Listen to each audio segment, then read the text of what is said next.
तुर्की अपने बरादर मुल्क पाकिस्तान की आवाम के साथ अच्छे और बुरे दिनों में खड़ा रहेगा। तुर्क सदर तैयब एर्दोगान का दो टोक ऐलान। मजीद क्या कहना था? जी, Öncelikle Pakistan ile Hindistan arasında patlak veren gerilimin ateşkesle neticelendirilmesinden duyduğumuz memnuniyeti ifade etmek istiyorum.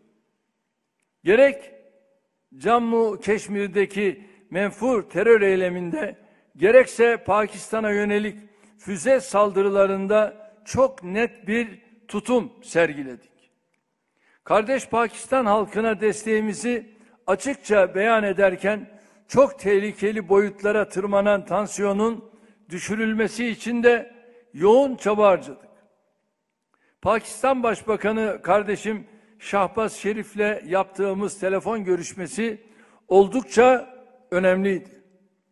Pakistanlı kardeşlerimizi sabırlı, sağduyulu ve itidalli tutumları dolayısıyla bir kez daha tebrik ediyorum.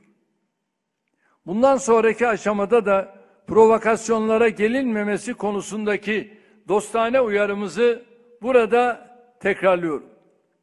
Ateşkesle sağlanan sükunet ortamının başta su meselesi olmak üzere diğer tüm sorunların da çözümünü kolaylaştırmasını diliyorum.